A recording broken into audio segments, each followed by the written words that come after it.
एक बार फिर से स्वागत है आपका real horror stories YouTube channel पर। और मैं आपके साथ धीरेन्द्र चौहान। आज मैं आपको एक और बिल्कुल सच्ची डरावनी कहानी सुनाने जा रहा हूँ और मुझे पूरी आशा है कि ये कहानी आपको पसंद आएगी। चलिए शुरू करते हैं। ये घटना हमारे साथ विजय ने शेयर की है। विजय का कहना है कि वो आज से ठीक 5 साल पहले गाजियाबाद की एक फैक्ट्री में काम किया करते थे। उस फैक्ट्री में बेड बनाए जाते थे, इसीलिए वहाँ पर लकड़ी भी काटी जाती थी। तो एक मजदूर के साथ एक दिन बहुत भयानक हादसा हुआ था उसी लकड़ी काटने वाली मशीन में। उस रात हुआ ये था कि बाकी सभी लोग अपने अपने घर चले गए थे और फैक्ट्री हो चुकी थी बंद। अब फैक्ट्री में सिर्फ फैक्ट्री का गार्ड और वो मजदूर रह गया था, क्योंकि उस मजदूर को उसी फैक्ट्री में रहने के लिए एक कमरा दिया गया था। वो वहीं रहता था, वहीं खाता बनाता था। उस फैक्ट्री के बारे में काफ़ी पहले से ही एक अफवाह चल रही थी। लोगों का कहना था कि उसमें एक प्रेत आत्मा भटकती है और वो किसी बूढ़े इंसान की है, जो लोगों को दिखती है और उन्हें डराती है।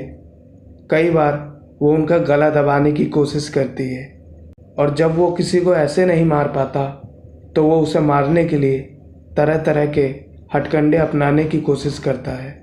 उस रात हुआ ये था कि गार्ड तो अपने कमरे में जाके सो गया था, लेकिन वो मजदूर अपना ओवर टाइम कर रहा था। ओवर टाइम के चलते उसे नींद आने लगी थी। अब वो और काम नहीं करना चाहता था, इसीलिए वो सीधा काम बंद करके अपने कमरे की ओर चला गया और वहाँ जाकर सो गया।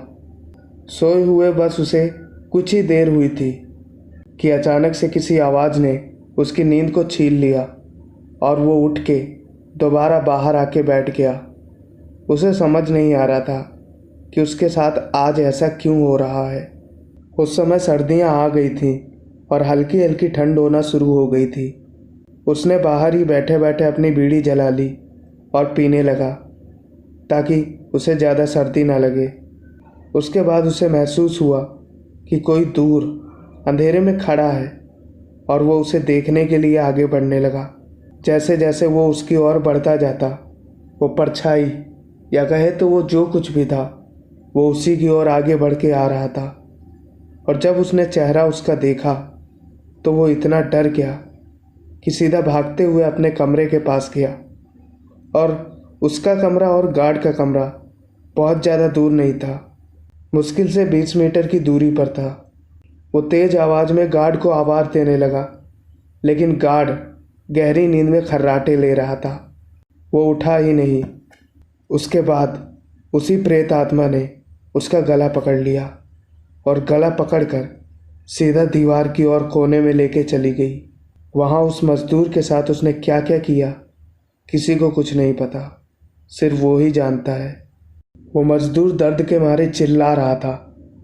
इसी चिल्लाहट की आवाज़ सुनकर गार्ड जाग गया और दौड़ते दौड़ते उसे देखने के लिए गया। उसके सर से खून निकल रहा था, हाथ पैर की कोहनियाँ घिसी हुई थी। ऐसा लग रहा था जैसे उसे किसी ने पकड़ के ज़मीन से या किसी ऐसी चीज़ से जो कि बहुत नुकसानदायक हो, उससे रगड़ दिया हो। गार्ड ने उसे उठाया और उसके कमरे में ले गया। उससे उसने सब कुछ पूछा कि आखिर इस समय तक तू अभी तक क्यों जाग रहा है, और ये जो भी तेरे साथ हुआ है ये कैसे हुआ, किसने किया। लेकिन उस समय वो मजदूर कुछ भी बताने की हालत में नहीं था, इसीलिए वो चुपचाप अपने कमरे में बैठा रहा और गार्ड उससे कई बार पूछने की कोशिश कर रहा था, लेकिन उसने कुछ नहीं बताया। सुबह होने के बाद वो मजदूर खुद अपने आप गार्ड के पास चलकर गया और वहाँ उसे सब कुछ बताया कि रात में उसके साथ क्या क्या हुआ था। ये सब सुनने के बाद गार्ड की रूह कांप गई। अब तो गार्ड भी इतना डर गया था कि वो ये सोच रहा था कहीं ये सब उसके साथ ना हो किसी दिन। सुबह जब फैक्ट्री का मालिक आया और बाकी दूसरे मजदूर आए तो सबके सामने इस बात को उठाया गया, लेकिन मालिक का कहना था कि ये सब बेकार की बातें हैं। भूत प्रेत जैसी कोई भी चीज़ नहीं होती इस दुनिया में। तभी बाकी मजदूर कहने लगे, सर आप पढ़े लिखे हो, आप इसके बारे में क्या मानोगे? हम लोग जानते हैं, हम लोग तो गांव के रहने वाले हैं ना। खैर इस बात को इग्नोर कर दिया मालिक ने और फिर किसी ने भी इसके बारे में कोई सवाल नहीं किया। अगली रात फिर से वही मजदूर अपना ओवर टाइम कर रहा था। ओवर टाइम करने के बाद वो अपने कमरे में जाकर सो जाता है और गार्ड भी अपने रूम में अंदर जाकर सो के और गार्ड भी अपने रूम में चला जाता है। वहाँ वो अंदर से कुंडी लगा के सो जाता है। अगली रात उस मजदूर को बचने का कोई भी मौका नहीं मिला।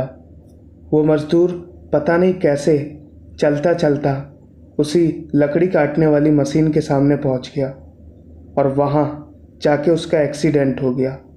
कैमरे में ये सब कुछ अगली सुबह बिल्कुल साफ साफ देखा जा सकता था कि वो अपने कमरे से निकलकर मशीन तक अपने आप चल कर गया था और वहाँ मशीन चालू हुई। उसके बाद वो उसी में कट गया। ये सब कुछ जब सुबह गार्ड ने देखा तो उसकी तो रूह कांप गई। इतना भयानक एक्सीडेंट हुआ था कि अच्छों की रूह कांप जाती। फिर जब सुबह फैक्ट्री का मालिक आया और सारे मजदूर आए तो वो लोग भी ये सब कुछ देख के बहुत डर गए थे। उसके बाद मालिक ने कहा कि ये सब कुछ तो एक एक्सीडेंट है, क्या पता उसने जानबूझकर आत्महत्या की हो। उसके बाद मालिक ने पुलिस को इन्फॉर्म कर दिया और पुलिस फैक्ट्री में आ गई। पुलिस ने इसे आत्महत्या करार दिया। फिर इस केस को वहीं बंद कर दिया गया। ऐसा क्या हुआ था उस मजदूर के साथ उस रात, किसी को बिल्कुल साफ साफ आइडिया नहीं है। तो दोस्तों ये घटना यहीं पर ख़त्म होती है। मैं धीरेन्द्र चौहान आपको मिलूँगा एक और वीडियो में। तब तक के लिए good bye and take care.